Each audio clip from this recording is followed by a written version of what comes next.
Are you ready to be terrified? Good.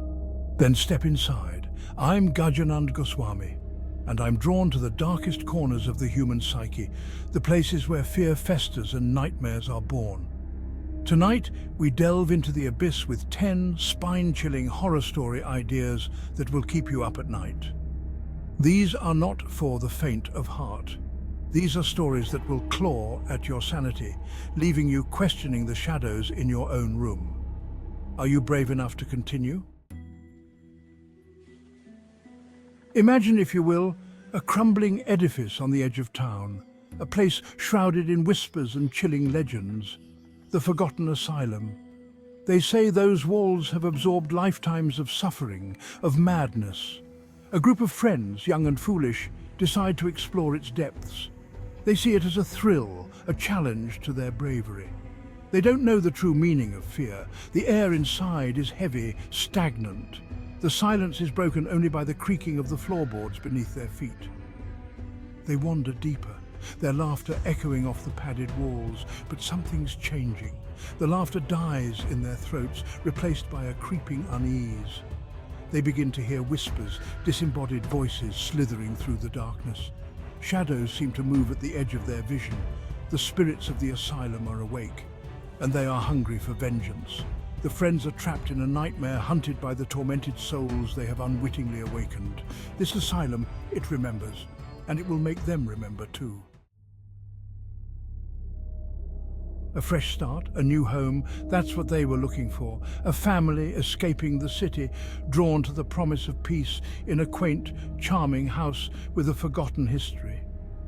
The first few nights are quiet, idyllic even, but the silence is deceptive. Soon the whispers begin.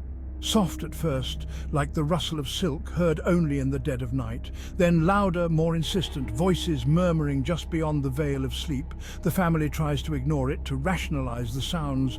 Old houses settle, they tell themselves, it's just the wind. But the voices persist, growing more distinct, more menacing.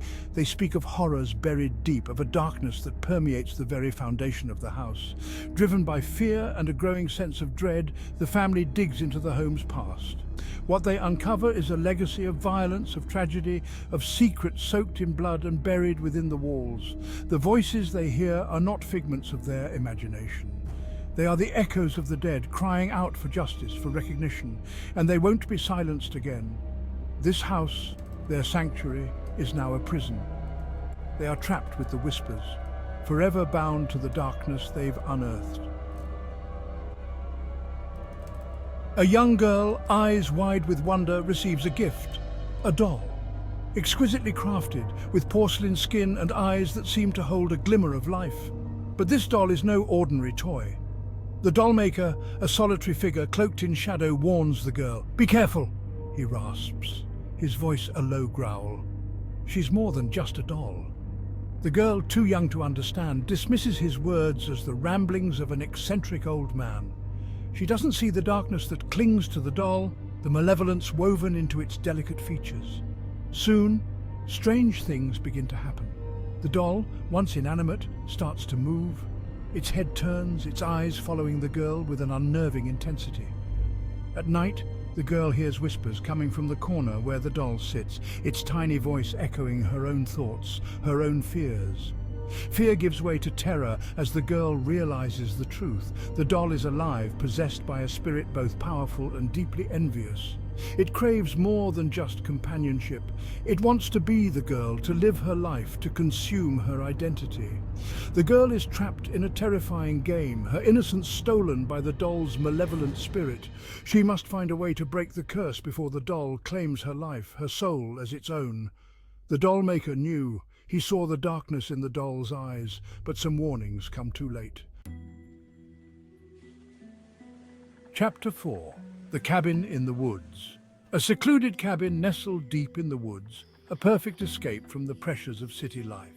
A young couple seeks refuge in its rustic charm, yearning for peace, for reconnection.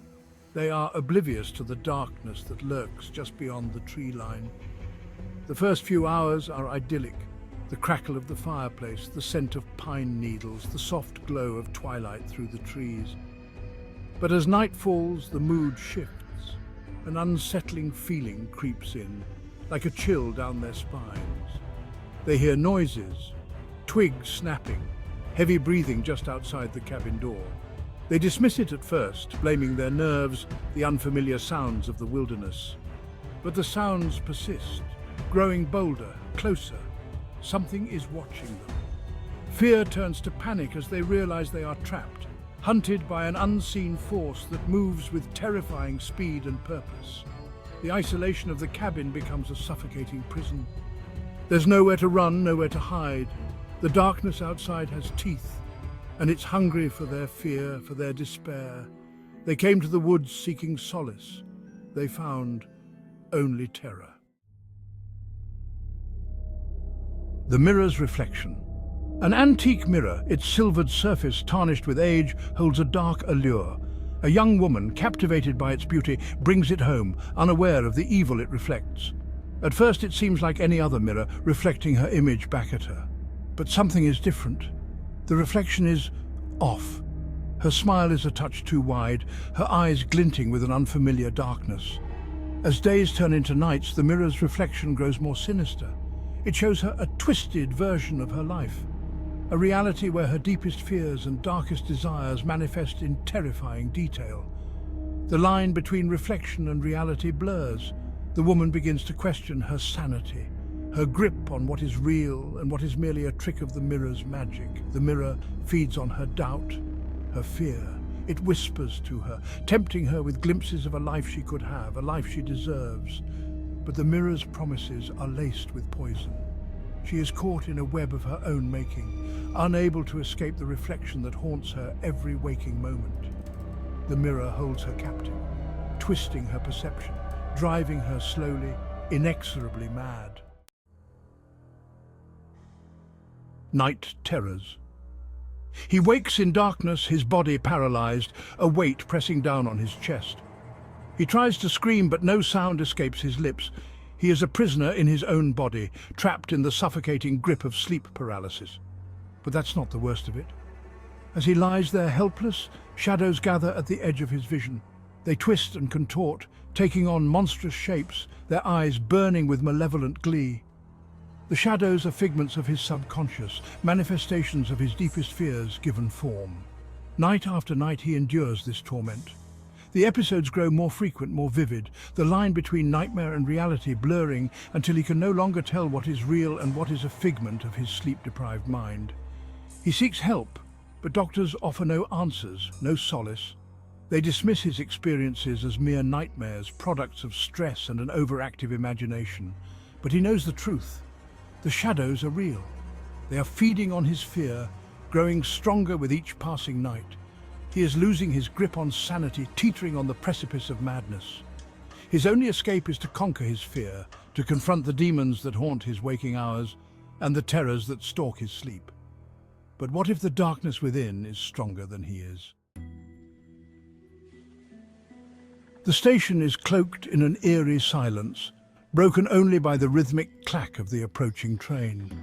A lone commuter, weary after a long day, boards the last train home, seeking solace in the anonymity of the crowd. The train car is strangely empty, the few passengers scattered throughout the seats, their faces hidden in shadow. The air is thick with an oppressive silence, a sense of wrongness that sends chills down his spine. He tries to shake off the feeling, attributing it to fatigue. But as the train rattles through the darkness, he notices something amiss. The passengers, their faces now illuminated by the flickering lights, are all strangely still, their eyes vacant and staring. Their skin is pale, almost translucent, and a faint chill emanates from their bodies. They are not alive. He is trapped on a spectral train, hurtling through the night with the ghosts of a forgotten tragedy. As the train speeds towards its final destination, the spirits become more agitated, their voices rising in a chorus of whispers, of screams, of pleas for help. He is an unwilling witness to their final moments, forced to relive the horror of the train's last fateful journey. The air crackles with energy as the train approaches the site of the accident. He closes his eyes, bracing himself for the inevitable. He doesn't belong here among the dead, But will he escape their fate? An old house filled with the echoes of the past holds secrets best left undisturbed. A teenage boy, driven by curiosity and a thirst for adventure, discovers a hidden room, its entrance concealed behind a dusty bookcase. The door is locked, sealed with a padlock so old it seems to crumble at his touch.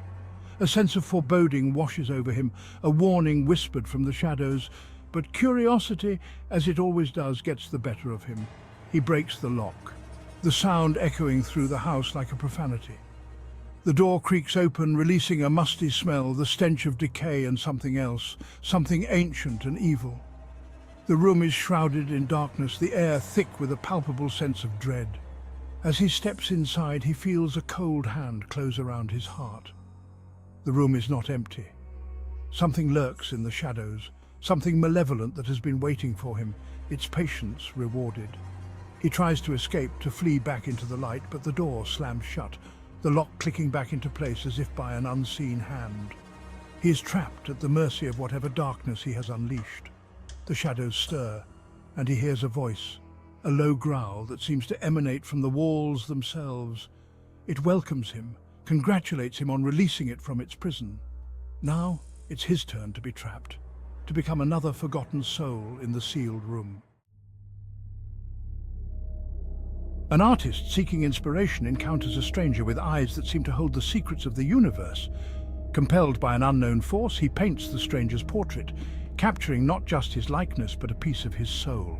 The moment the final brushstroke is applied, the artist feels a shift in the air, a coldness that seeps into his bones. The portrait seems to pulsate with a life of its own, the eyes of the subject following his every move. He tries to ignore the unease, attributing it to fatigue, to the intensity of his creative process. But as days turn into nights, he notices a terrifying pattern. The stranger in the portrait, his eyes a mirror to the artist's soul, begins to experience the very events the artist has painted in his mind's eye. A brushstroke of anger becomes a violent outburst. A touch of sadness manifests as a tragic accident. The artist is horrified. His creation is no longer a work of art, but a conduit, a curse that binds him to the stranger and his increasingly dark fate. He is desperate to break the connection, to sever the link between the canvas and reality. But the curse holds fast, tightening its grip with each passing moment. The artist is forced to confront a terrifying truth. He has become the puppet, his life controlled by the very creation he brought to life. A family reunion, a time for laughter, for shared memories, for secrets best left buried. They gather in the ancestral home, a grand old house filled with the ghosts of generations past. But this reunion holds a darkness none of them could have anticipated. As the festivities begin, a stranger arrives, his eyes glinting with an unsettling familiarity. He claims kinship, a connection to the family they can't deny, but something about him feels wrong. His presence casts a pall over the gathering, his smile failing to reach his cold, calculating eyes. He regales them with stories of their ancestors, tales of love and loss, of triumph and tragedy. But his words are laced with a darkness, a hint of something sinister lurking beneath the surface of his charming facade. As the night wears on, his stories grow darker, more disturbing. He speaks of a family curse, of a blood debt that must be paid. The family dismisses it as the ramblings of a madman, but deep down a seed of doubt is planted. The stranger's arrival was no accident. He is there to collect, to claim what he believes is rightfully his. The family, bound by blood and fear, must confront the truth of their history, a legacy of darkness that threatens to consume them all. The shadows have been stirred. The stories have been told. Now it's your turn. Which of these horror story ideas gave you chills? Let us know in the comments below. And don't forget to like and subscribe for more terrifying tales. Sleep well if you dare.